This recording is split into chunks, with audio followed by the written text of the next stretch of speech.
Olá, sejam muito bem-vindos ao canal Liber Audiolivro. Eu sou a Giovana e hoje vou ler o capítulo 4 do livro O Ateneu, de Raul Pompeia. Vamos à leitura. Capítulo 4. Período sereno da minha vida moral, capítulo a escrever sobre uma banqueta de altar, ou com o alfabeto azul que delineia o fumo do incenso num ar tranquilo, inolvidáveis tréguas de íntimo sossego em toda a minha juventude, eis em que se tornou a minha amarga descida ao fundo descrédito escolar.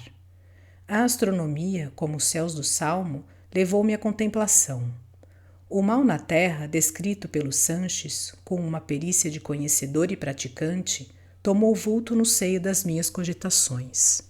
A incredulidade primeiro acabou em meu espírito, reconhecendo o descalabro deste val de lágrimas em que vivemos. Ao tempo que devia consagrar a minha reabilitação nos estudos, pus-me a estudar, como Inácio de Loyola, talvez, na mesma idade, a reabilitação do mundo. Encarnei o pecado na figura de Sanches e carreguei. Nutria talvez no íntimo o ambicioso interesse de um dia reformar os homens com o meu exemplo pontifical de virtudes no sólio de Roma. Mas a verdade é que me dediquei conscienciosamente ao santo empenho de merecer essa exaltação, preparando-me com tempo. Perdido o ideal cenográfico de trabalho e fraternidade, que eu quisera que fosse a escola, tinha que soltar para outras bandas os pombos da imaginação. Viveiro seguro era o céu. Ficava-me a vendagem da eterna felicidade que se não contava. Acresce que predispunha ao enlevo a tristeza opressa de discípulo mau em que eu jazia. E como aos pequenos esforços que tentava para reerguer-me, ninguém dava atenção, deixei-me ficar insensível, resignado, como em desmaio sob um desmoronamento. Tinha a consciência em paz, a consciência que é o espetáculo de Deus. Servia-me a crença como um colchão brando de malandrice consoladora. Note-se de passagem que, apesar dos anseios de bem-aventurança, eu ia mal no catecismo como no resto. A mais terrível das instituições do Ateneu não era a famosa justiça do arbítrio, não era ainda a cafua, asilo das trevas e do soluço, sanção das culpas enormes. Era o livro das notas. Todas as manhãs, infalivelmente, perante o colégio em peso, congregado para o primeiro almoço às 8 horas, o diretor aparecia a uma porta com a solenidade tarda das aparições e abria o memorial das partes. Um livro de lembranças comprido e grosso, capa de couro, rótulo vermelho na capa, ângulos do mesmo sangue. Na véspera, cada professor, na ordem do horário, deixava ali a observação relativa à diligência dos seus discípulos. Era o nosso jornalismo. Do livro aberto, como as sombras das caixas encantadas dos contos de maravilha, nascia, surgia, voltava, impunha-se a opinião do Ateneu. Rainha caprichosa e incerta, tiranizava essa opinião, sem corretivo, como os tribunais supremos. O temível noticiário, redigido ao sabor da justiça suspeita de professores, muita vez despedidos por violentos, ignorantes, odiosos e imorais, erigia-se em censura irremissível de reputações. O julgador podia ser posto fora por uma evidenciação concludente dos seus defeitos. A difamação estampada era irrevogável. E pior é que lavrava o contágio da convicção e surpreendia-se cada um consecutivamente de não haver reparado que era mesmo tão ordinário tal discípulo, tal colega, reforçando-se passivamente o conceito até consumar-se a obra de vilipêndio, quando, por último, o condenado, sem mais uma sugestão de revolta, achava aquilo justo e baixava a cabeça. A opinião é um adversário infernal, que conta com a cumplicidade, enfim, da própria vítima. Com exceção dos privilegiados, os vigilantes, os amigos do peito, os que dormiam à sombra de uma reputação habilmente arranjada por um justo conchavo de trabalho e cativante doçura, havia para todos uma expectativa de terror antes da leitura das notas. O livro era um mistério. À medida que se desenrolava a gazetilha, as ânsias iam serenando. Os vitimados fugiam acabrunhados de vergonha, oprimidos sob o castigo incalculável de 300 carinhas de ironia superior ou compaixão de ultraje. Passavam junto de Aristarco ao sair para a tarefa penal de escrita.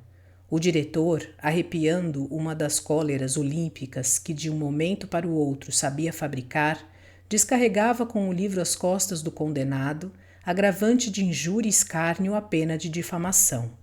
O desgraçado sumia-se no corredor, cambaleando.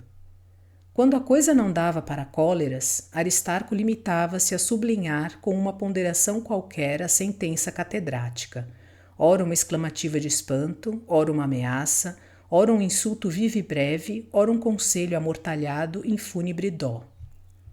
Às vezes enlaçava com 2 dedos o menino pela nuca e voltava tremente e submisso para o colégio atento, oferecendo as bofetadas da opinião. Vejam este cara.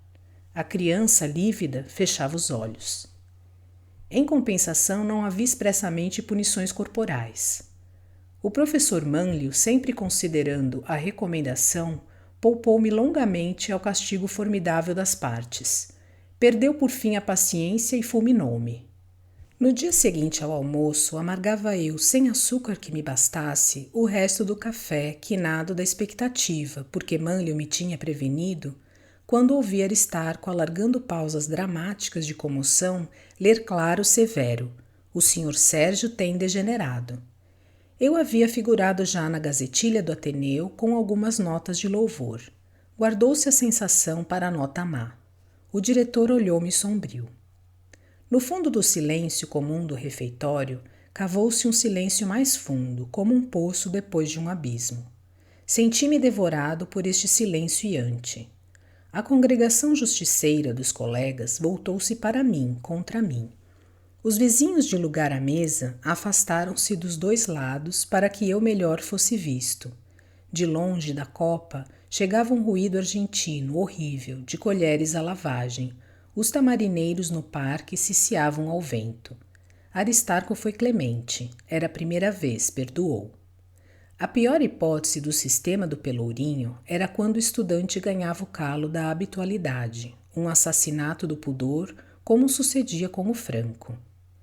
Dias depois da terrível nota, voltava eu a figurar com outra má, menos filosoficamente redigida, porém agravada de reincidência. Aristarco não perdoou mais. Houve ainda a 3ª, a 4ª por diante. Cada uma delas doía-me intensamente, contudo, não me indignavam. Aquele sofrimento eu o desejava, na humildade devota da minha disposição atual. Chorava à noite em segredo no dormitório, mas colhia as lágrimas numa taça como fazem os mártires das estampas bentas, e oferecia ao céu em remissão dos meus pobres pecados, com as notas más boiando.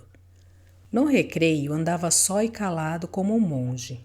Depois do Sanches não me aproximava de nenhum colega, senão incidentemente, por palavras indispensáveis.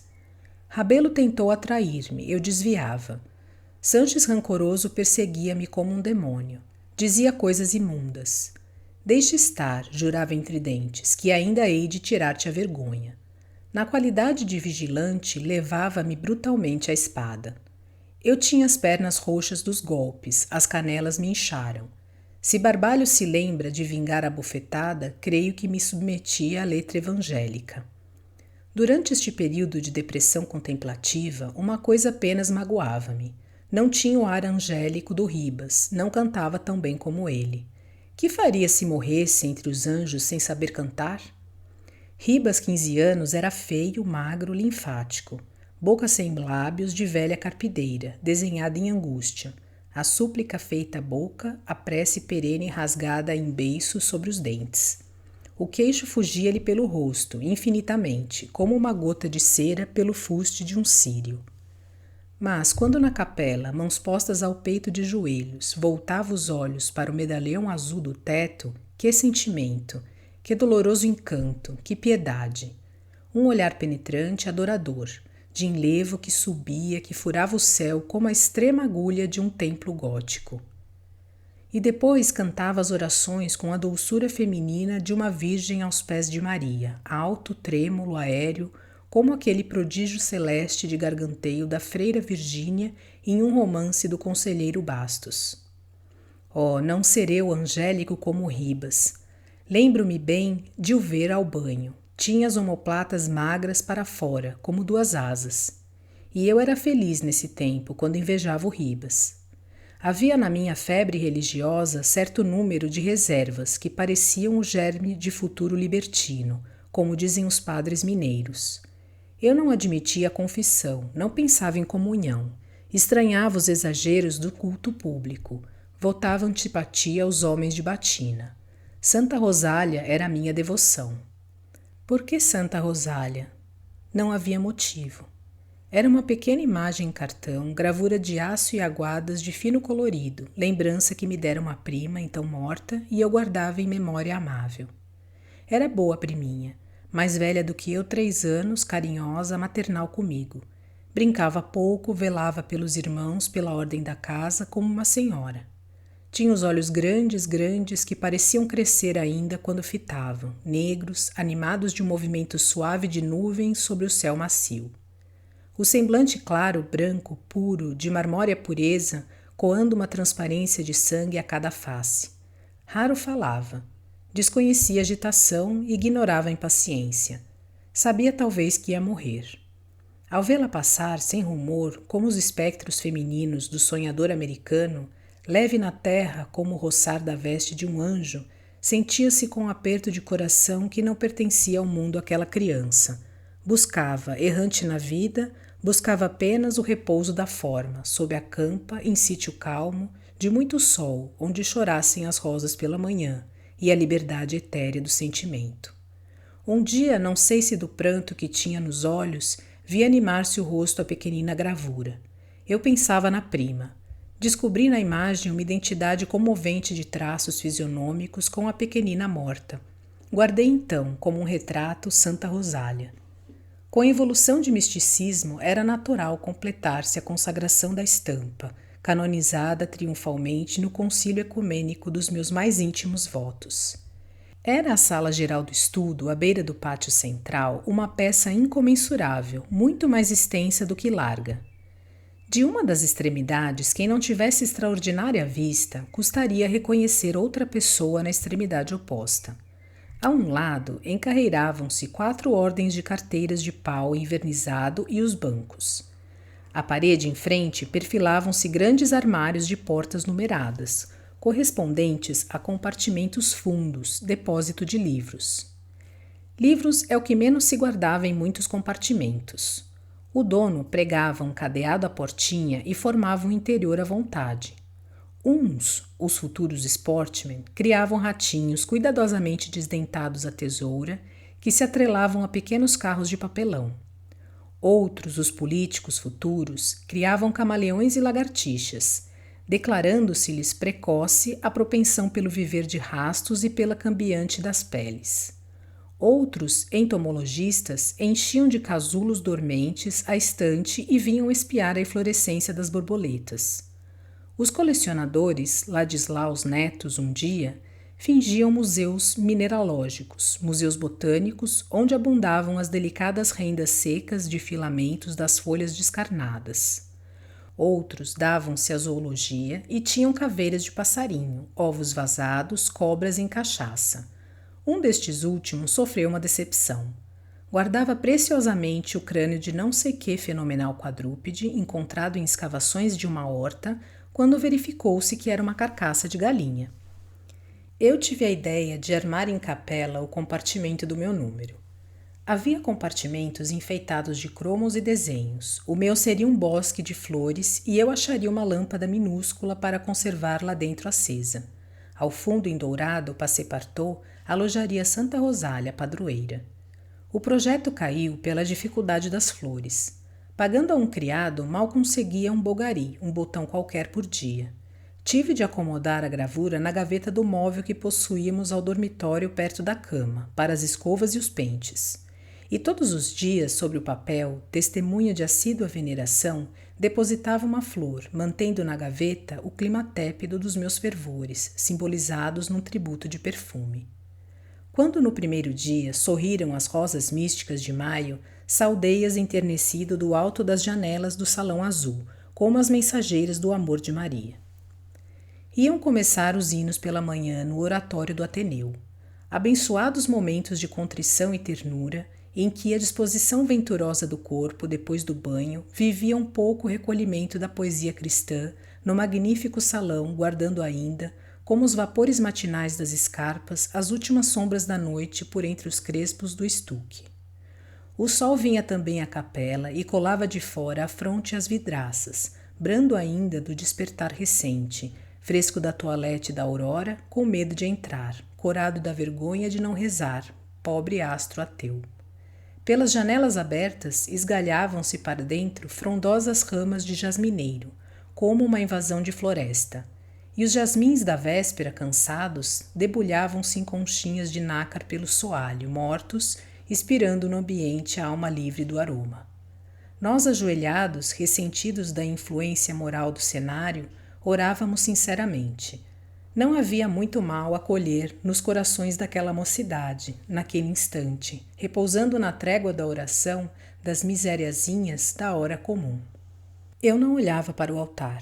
Lá estava rica, no trono iluminado, sobre 3 ordens de palmas, a imagem da Senhora da Conceição Imaculada, alteando a fronte e a coroa de prata, onde engastavam pedraria os reflexos das luzes.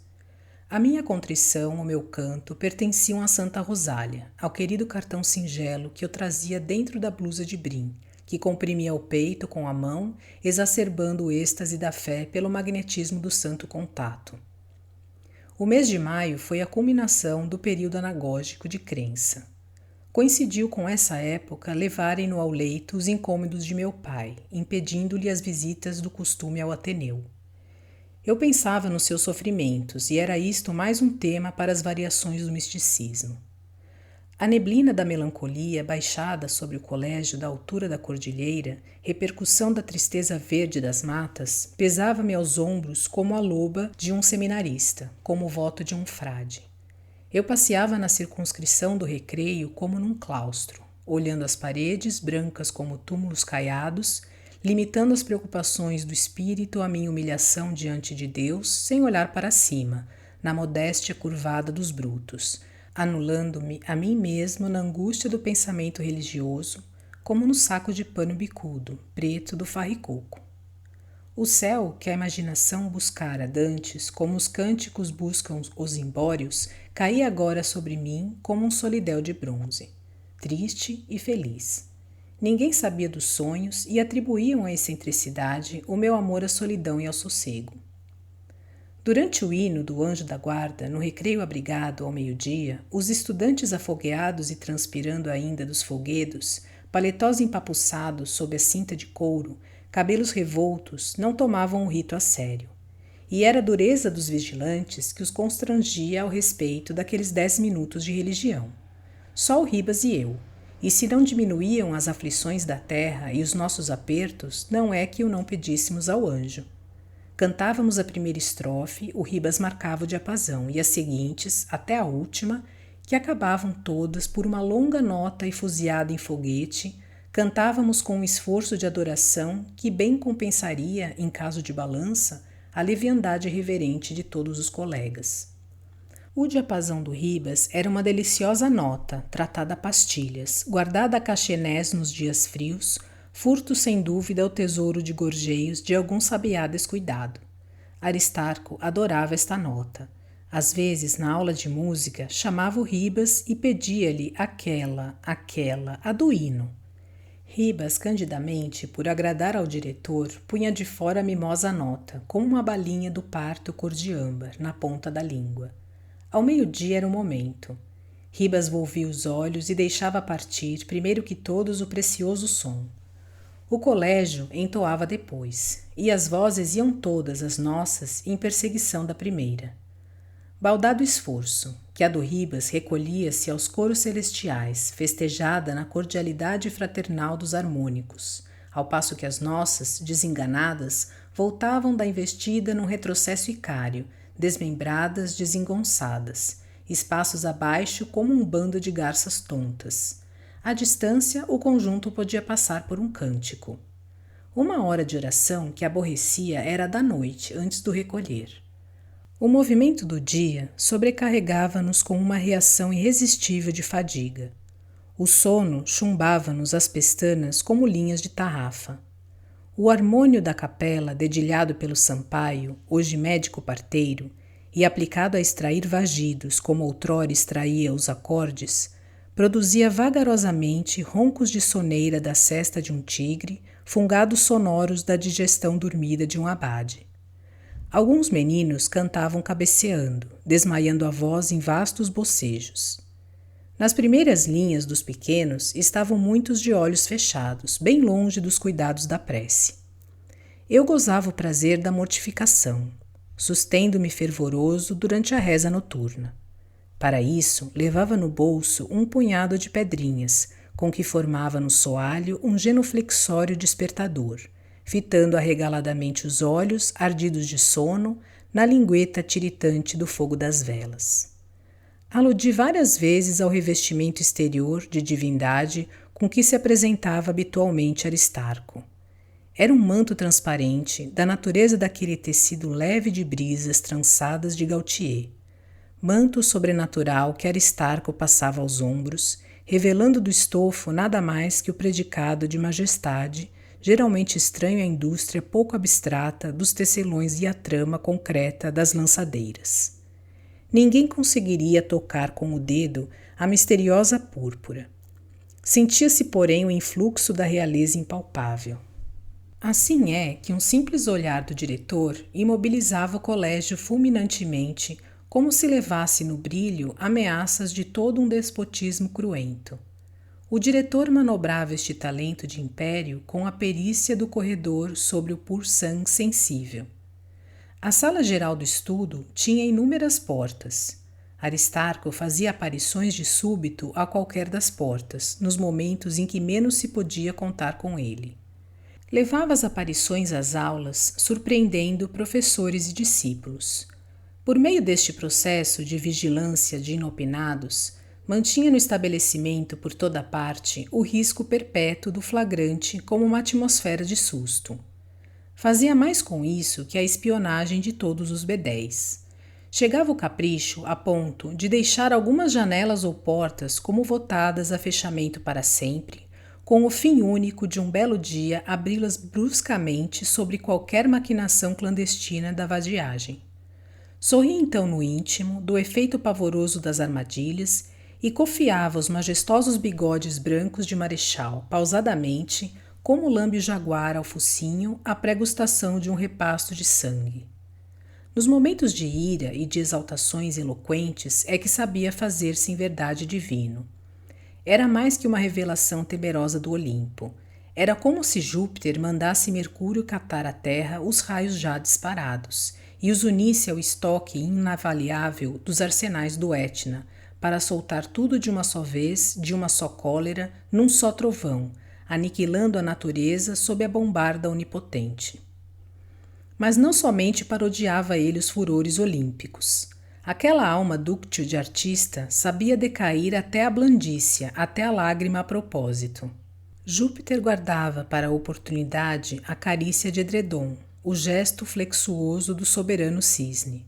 Expandia-se às vezes sobre o Ateneu em rompimentos de amor paterno tão derramado, tão jeitosamente sincero, que não tínhamos remédio senão replicar no mesmo tom, por um madrigal de enternecimento de filhos. E admirávamos.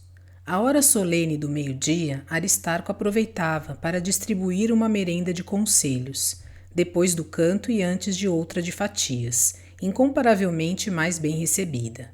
Muitas vezes não eram só conselhos, também reprimendas em massa por culpas coletivas, arrecadações de cigarros ou pequenos processos sumários em que se averiguava a autoria de delitos importantes, como encher de papel picado uma sala, cuspir as paredes, molhar a privada e mesmo muito mais graves, como num episódio do Franco que se prende ao período beato das minhas reminiscências. Assistia ao mestre com a atenção do costume à reza cantada, fazendo girar nos dedos uma medalha do relógio sobre o colete, na abertura do fraque.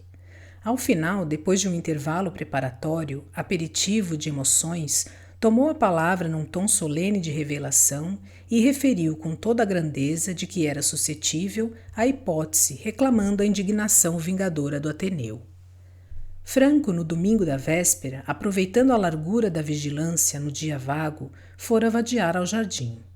E para tomar água de um poço aí existente, cuja bomba não funcionava em regra, deliberou, imaginem, umedecer a bucha aspiradora com um líquido que Moisés seria capaz de obter no árido deserto, sem milagre mesmo e sem Horebe.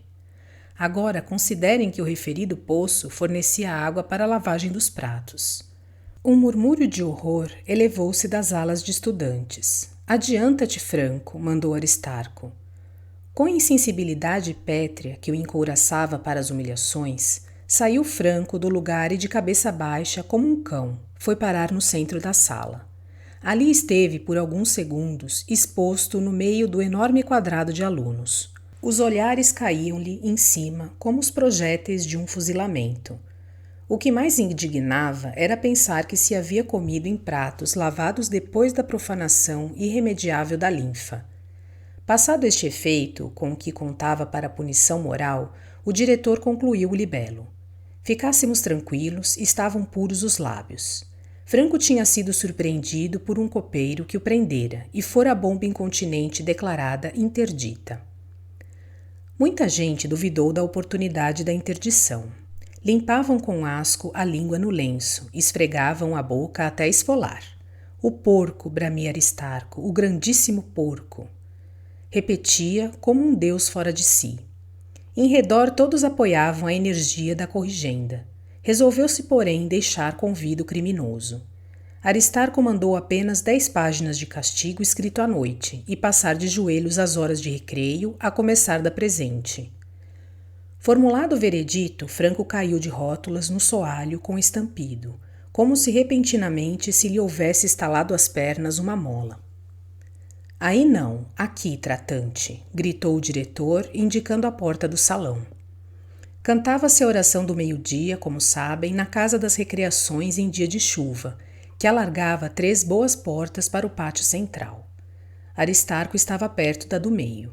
De joelhos, neste ponto, Franco ao pelourinho, diante das chufas, dos maus e da alegria livre de todos. Como esta porta era caminho dos rapazes até as bandejas onde se elevavam as pilhas sedutoras da merenda, ficava indo condenado com um reforçozinho de pena. Passando por ele, os mais enfurecidos deram empurrões, beliscaram-lhe os braços, injuriaram-no. Franco respondia a meia voz, por uma palavrinha porca repetida rapidamente, e cuspia-lhes, sujando a todos com o arremesso dos únicos recursos da sua posição. Até que um grande, mais estouvado, fê-lo cair contra o portal, ferindo a cabeça. A este, Franco não respondeu, pôs-se a chorar. Os inspetores fiscalizavam o serviço do pão, prevenindo espertezas inconvenientes. Escaparam-lhes os maus tratos. As desventuras do pobre rapaz e as minhas próprias haviam-me levado para o Franco. Eu me constituíra para ele um quase amigo. Franco era silencioso, como arreciado de todos, tristonho, de uma melancolia aparente da imbecilidade. Tinha acessos refreados de raiva, queixas que não sabia formular. Os livros, causa primeira de seus desgostos, faziam-lhe horror. A necessidade de escrever por castigo promovera nele a habilidade dos galés. Adquirira um desembaraço pasmoso na faina de encher de garranchos páginas e páginas. Esta interminável escrita fizera-lhe calos ao canto das unhas. Meus dedos perderam o brio, dizia ele nos momentos de amargo humor, em que improvisava sarcasmos contra si mesmo. A princípio fugia de mim, resmungando coisas indecifráveis. Depois aceitou-me. Mas não excediam as suas confidências o restritíssimo limite de uns grunhidos de aversão, história de desastres pândegos, que sabia, ingênuas observações a respeito de assuntos infantis, referências de ódio aos superiores. Uma vez recebeu carta da província, uma das poucas que lhe chegavam por ano. Depois da leitura, percebi que tinha lágrimas nos olhos. O pranto era-lhe um acontecimento na fisionomia invariavelmente de uma pasmaceira de máscara de arame. Interessei-me por aquele sofrimento. Ele deu-me a carta a ler. O pai de Franco era um pobre desembargador, desterrado nos confins de Mato Grosso com 8 filhos. Uma carta dolorosa. Fora entregue diretamente pelo caixeiro do correspondente, escapando à curiosidade do diretor, que gostava de espiar a correspondência dos alunos. Falava em vir à corte no fim do ano, com todos os sacrifícios, falava em encontrar o filho bom menino, educado e estudioso. Contava depois, entre exclamações consternadas, que uma filha mais velha desaparecera do colégio onde estava em companhia de um professor de piano, homem casado, sendo encontrada 3 ou 4 dias depois ao abandono. Em vão tinham feito perguntas à infeliz no interesse da punição do culpado. Sepultara-se a mocinha num mutismo desolador, como se houvesse perdido a voz, recusando alimento, não tirando do chão os olhos desvairados, escravos da contemplação demente da vergonha. Como tem descido Sérgio, lastimavam os inspetores palestrando a ordem do dia com o diretor. É o íntimo do Franco. Ainda que isso não fosse rigorosamente exato, não foi surpresa para mim ver o excomungado convidar-me para uma extraordinária empresa à noite. Vingar-me da corja, murmurava, gargarejando um riso incompleto e azedo. Isto à tardinha, depois da ginástica, no mesmo dia do processo da bomba. Conseguira no lusco-fusco escapar à sala onde o haviam encerrado para a tarefa das páginas. E juntos, eu e ele, porque eu lhe aceitara o convite com uma facilidade que ainda hoje não compreendo, galgamos um canto de muro que havia no pátio e saltamos para o jardim florestal. Embaixo das árvores era já noite espessa. Demos uma volta no escuro, acompanhando a curva de uma alameda. O Franco ia adiante calado, andando leve e rápido como uma sombra no ar. Eu o seguia irresistivelmente, como sonhando, num sonho de curiosidade e de espanto. Que ia fazer o Franco? Aonde ele ia? Chegamos ao capinzal, a um de cujos lados extremos ficava a natação. Logo ao portão de ingresso nesse terreno havia um depósito de lixo, onde os jardineiros acumulavam as varreduras da chácara, negrejando putrefatas, virando estrume ao tempo. Franco deteve-se junto ao monturo, sempre em silêncio e ativamente, como para não perder aquele raro estímulo de vontade que o impelia, foi examinando o lixo com o pé. A um canto, entre tocos de bambu, tiniram garrafas. Franco abaixou-se e, como em ação mecânica, sem se voltar, apanhou uma garrafa, outra e outra. Foi-me dando, sobraçou ainda outras e prosseguimos, o Franco adiante, leve e rápido sempre no seu andar de sombra, como suspenso e difuso na névoa quase lúcida do campo aberto. Atravessamos o capinzal quase sumidos entre as altas bandas de capim de Angola, cuja escura vastidão se constelava de vagalumes e vibrava da grita intensa dos grilos e do clamor dos sapos. Diante da natação, o Franco parou e me fez parar. A minha vingança, disse entre dentes e me indicou a toalha d'água do grande tanque. A massa líquida imóvel, na calma da noite, tinha um aspecto de lustrosa calçada de azeviche. Algumas estrelas repetiam-se na superfície negra com uma nitidez perfeita. Com o mesmo modo atarefado de todo aquele singular empreendimento, o Franco acercou-se de mim, tirou-me as garrafas que me dera e desapareceu da minha vista. Eu ouvi que ele quebrava as garrafas uma por uma. Daí a pouco reaparecia, trazendo as abas da blusa em regaço. E começou a lançar então, com o maior sossego ao tanque, para todos os lados, aqui, ali, dispersamente, como semeando as lascas do vidro que partira. Um breve rumor de mergulho borbulhava a flor d'água, abrindo-se em círculos concêntricos os reflexos do céu.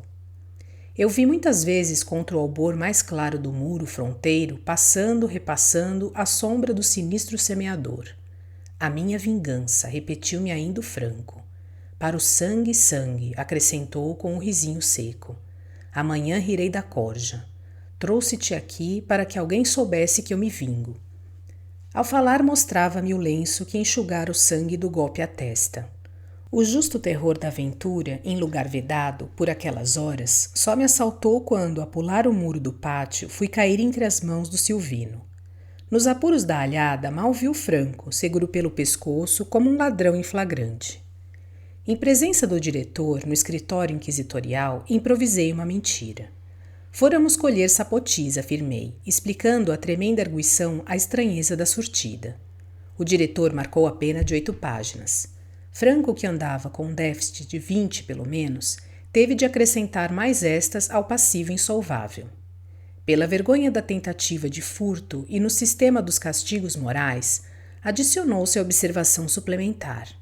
Passaríamos os delinquentes no outro dia às horas do almoço e do jantar ao refeitório de pé, carregando em cada mão quantos sapotis coubessem. Todo o requinte de punição não me deu cuidado. Pelo contrário, estava nas condições do meu programa de pequeno mártir ad majorem glória. Ao deixar o escritório, outra coisa preocupava-me. Ardia de remorsos. Tinha cacos de garrafa na consciência. A armadilha sanguinária de Franco obsedava-me como um delito meu. Depois das horas do serão de estudo, quando se retiravam os estudantes para os dormitórios, fiquei com o Franco a trabalhar. Tive que suspender ao fim de 4 páginas. Devorava-me o remorso como uma febre. Aterrava-me a ideia do banho na manhã seguinte, os rapazes atirando-se à vingança pérfida, a água toldada de rubro. Impossível fazer mais uma linha. Deixei o companheiro e fugi para o salão dos médios. A excitação recrudesceu. Eu rolava na cama sobre um tormento de lascas cortantes. Que fazer? Denunciar o Franco de madrugada? Correr às escuras e abrir o escoadouro ao tanque? Prevenir aos colegas pedindo que espalhassem? A controvérsia avultava-me no crânio como uma inchação de meninges. Dar-se-ia acaso que Franco, possuído de arrependimento, fosse apresentar cedinho aos inspetores a delação do próprio feito? Cheguei a tentar o engodo da consciência com a ponderação de que talvez não saltassem ao tanque muitos de uma vez, e o primeiro ferido salvaria os outros. Mas a febre vencia, com a perspectiva do sangue. 10, 20, 30 rapazes à borda, gemendo, extraindo dificilmente da carne as lascas encravadas. E eu, cúmplice, que o permitira e maior culpado, que me não cegava a razão em suma de justa desforra. Ergui-me da cama e descalço, nas tábuas frias, para ver se me acalmava o mal-estar, errei pelos salões adormecidos. Os colegas tranquilos, na linha dos leitos, afundavam a face nas almofadas, palejante da anemia de um repouso sem sonhos.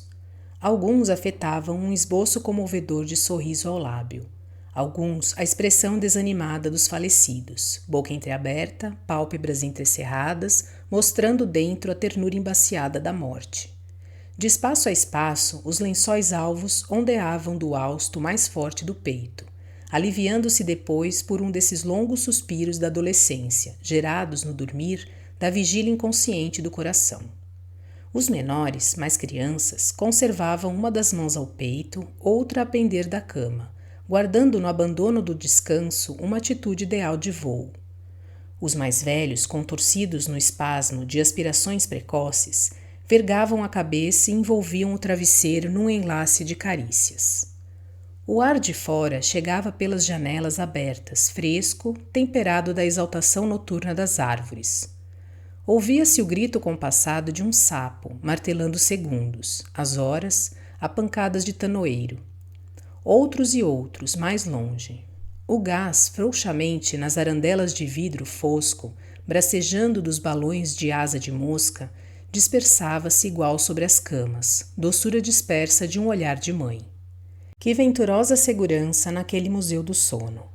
E amanhã, pobres colegas, o banho, a volta, pés ensanguentados, listrando de vestígios vermelhos o caminho.